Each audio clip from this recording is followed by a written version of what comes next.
तर तुम्ही इथे बघू शकता एका कढईमध्ये 4 ते 5 लसूणच्या कळ्या आहेत आणि त्यामध्ये 1 चम्मच तेल टाकायचं। इथे माझ्या कॅटलीतलं तेल संपलं होतं म्हणून मग आता मी नवीन पॅकेट फोडते, मग आहे ते मी यामध्ये टाकले। त्यानंतर आता आपण इथे बघू शकता तुम्ही 1 चम्मच तेल टाकून लसूणच्या कळ्या काळ्या होईपर्यंत भाजून घेतल्यात। त्याच कढईमध्ये तुम्ही 1 कांदा छान असा बारीक चिरून कढईमध्ये टाकायचा आणि त्यामध्येही 1 चम्मच तेल परत टाकायचं, जेणेकरून कांदा आपण मसाल्यासाठी जसा भाजतो काळा मसाल्यासाठी त्याचप्रमाणे हा कांदा इथे भाजून घ्यायचा आहे। आता जसं की मी लसूण भाजून घेताना पण थोडंसं तेल टाकलं होतं, तसंच कांदा टाकताना पण कांदा भाजून घेताना पण थोडंसंच तेल टाकायचं, कारण की एकदाच तेल ओतायचं नाही त्यामध्ये, फक्त थोडं जसं आपल्याला भाजून घ्यायला लागतं 1-1 चम्मच तसंच टाकून इथे लसूण भाजून घेतलाय, त्यानंतर कांदा भाजून घेतलाय आणि तुम्हाला व्हिडिओमध्ये आता दिसत असेल इथे मी साईडला 1 चम्मच तांदूळ टाकलेले आहेत, ते जे की मला कांद्यासोबत भाजून घ्यायचे होते।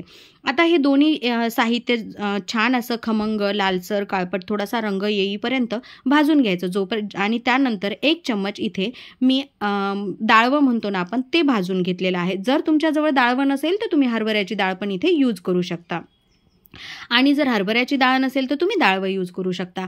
त्यानंतर मी इथे 3 टमाटर घेतले होते, जे की मी हाफ सेक्शनमध्ये कट केले, अर्धे कट करून ते पण मी थोडंसं तेल टाकून याला भाजून घेत आहे। आता तुम्ही म्हणसाल की ही कसं भाजून घ्यायचं, म्हणजे किती वेळ भाजून घ्यायचं, तर असं मी परफेक्ट टाईम असं सांगू शकत नाही, कारण की कसं असतं की एखादे टमाटे हिरवे असतात, एखादे टमाटे फार पिकलेले असतात, त्यामुळे त्याप्रमाणे त्याला भाजावं लागतं। जर फार असे पिकले असतील तर ते लवकर भाजले जातात। आता माझ्या इथे तुम्ही बघू शकता की थोडेसे गाभुळ्या रंगावर आले होते, त्यामुळे याला मला जवळपास 5 ते 7 मिनिटं भाजावे लागले। आणि टमाटर भाजले का नाही याची जर ट्रिक तुम्हाला पाहिजे असेल तर मी सांगते छोटीशी ट्रिक, की जेव्हा ते टमाटरची साल सोडते त्यावेळी असं समजायचं की आपलं टमाटर छानपैकी भाजलेलं आहे। आणि बघा आता छान असा काळा रंग आलेला आहे आणि छान असे टमाटर भाजून झालेले आहेत। तुम्ही बघू शकता इथे सगळं आपण जिन्नस जे काही घेतलं होतं, डाळवं 1 चम्मच तांदूळ आणि थोडासा लसूण आणि 1 कांदा, ते पण भाजलेल्या ताटामध्ये मी दाखवते। आणि त्यानंतर साईडला कोथिंबीर आहे आणि इथे साईडला तुम्हाला कढीपत्ता दिसत आहे। आता कढी म्हटलं की कढीपत्ता तर आलाच, त्यानंतर फोडणीसाठी अद्रक लसूण ते पण घेतलेलं आहे। आता हेच एवढं साहित्यामध्ये आपण बनवणार आहोत। आता अद्रक आणि लसूण आपण छान असं खलबत्त्याला ठेचून घ्यायचं। मला खलबत्ता यूज करायला आवडतं, त्यामुळे मी आणि माझ्याजवळ वेळ पण होता, त्यामुळे मी हे खलबत्त्यामध्ये भाजून घेत आहे। जर तुमच्याजवळ वेळ नसेल तर तुम्ही ते मिक्सरला पण फिरवून घेऊ शकता। आता अद्रक लसूण इथं माझं छानपैकी बारीक झालेलं आहे, ते एका साईडला मी प्लेटमध्ये काढून घेते आणि जे काही आपण तांदूळ, कांदा, लसूण आणि डाळवं जे घेतलं होतं ते आता आपण खलबत्त्यात टाकून इथे वाटून घ्यायचं आहे। मला असं वाटतं, माझं असं स्पेशली मत आहे, किंवा का असं आहे माहिती नाही, पण जेव्हा आपण खलबत्त्यामध्ये हे सगळं वाटतो ना त्यावेळी भाजीची चव असो किंवा मग ठेच्याची चव असो, ती चव जरा दुप्पट होते। आता जसंही हे बारीक झालं त्यामध्ये कोथिंबीर टाकलं, कोथिंबीर पण छान अशी वाटून घ्यायची, छान अशी रगडून घ्यायची आणि एकजीव होईपर्यंत, बारीक होईपर्यंत ते छान असं घासून वाटून घ्यायचं। आता बघा तुम्ही जेवढे वेळ याला छान जेवढं बारीक करसाल तेवढी कढी आळून येणार आहे, त्यामुळे ही एक पथ्य पाळायचं की ते छान आळूनच आलं पाहिजे, यासाठी खूप बारीक वाटायचं, त्याची छान कन्सिस्टन्सी आली पाहिजे, याच्यासाठी ते छान बारीक वाटून घ्यायचं।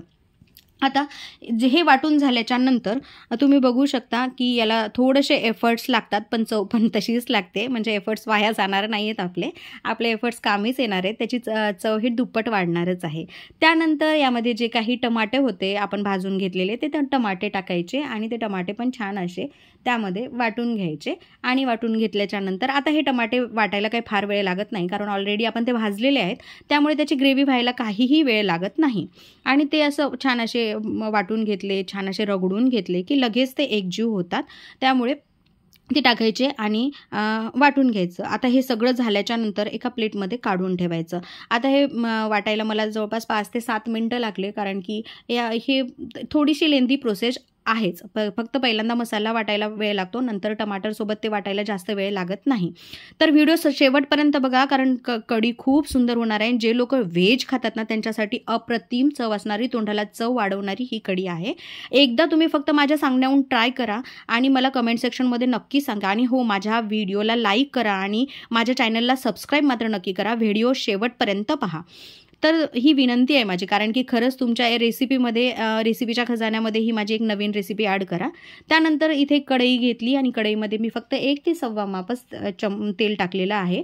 जास्त तेल टाकण्याची आवश्यकता नाही आहे, कारण की पहिले जे साहित्य घेतलं होतं आपण ते छान असं तेलामध्ये भाजूनच घेतलेलं आहे, त्यामुळे जास्त तेल टाकण्याची आवश्यकता नाही.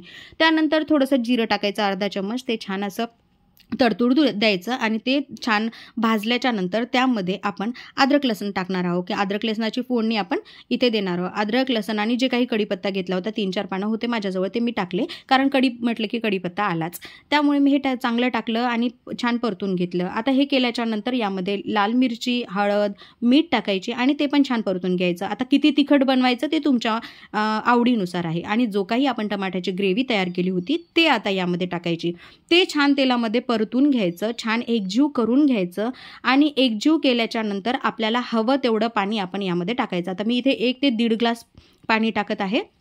तुम्ही तुम्हाला जितके जण तुमच्या घरामध्ये आहेत तशा त्याप्रमाणे तुम्ही टाकू शकता आणि त्याला छान असं परतून घ्यायचं, एकजीव करून घ्यायचं आणि उकळी यायला गॅस असा थोडासा मंद आचेवर ठेवून द्यायचा. आणि तुम्ही 1 चमचा मसाला मी यामध्ये टाकला आहे, काळा मसाला. तुम्ही तुमचा कुठलाही घरचा घरगुती मसाला यामध्ये टाकू शकता आणि त्यानंतर छान अशी खदखद उकळी येऊ द्यायची. ही कढी जी आहे ना टमाट्याची, ती चपातीसोबत, भाकरीसोबत, शिळ्या भाकरीसोबत, भातासोबत, कोणत्याही पदार्थासोबत एकदम छान लागते. तुम्ही फक्त एकदा ट्राय करा आणि हो, माझ्या चॅनलला नक्की सबस्क्राईब करा, कारण की असे नवनवीन व्हिडिओ तुम्हाला भेटतील. आता इथे छानपैकी अशी उकळी आलेली आहे, खदखद उकळी येऊ द्यायची, जेणेकरून कढीचे जे काही जिन्नस आहे ते त्यामध्ये एकत्र होऊ द्यायचं आणि छान आळून आली पाहिजे कढी, असं होऊ द्यायचं. त्यानंतर गॅस बंद केला आहे आणि कढी झाकून ठेवली 10 मिनटं किंवा 5 ते 7 मिनटं आपण झाकून जर ठेवली, त्यानंतर तुम्ही बघू शकता कढी अशी छान आळून आलेली आहे. मस्तपैकी याचा कलरही दिसतो. गार्निशिंगसाठी इथं आपण कोथिंबीर वापरलेली आहे आणि किती सुंदर लुक आलेला आहे, तुम्ही बघू शकता. हा व्हिडिओ मी रात्रीला शूट केला आहे, पण तरी पण कढीचा रंग किती छान दिसतोय. तर ही कढी तुम्ही नक्की घरी ट्राय करा आणि व्हिडिओ आवडला असेल तर लाईक, शेअर, सबस्क्राईब करा. भेटूया नेक्स्ट व्लॉगमध्ये. तोपर्यंत बाय.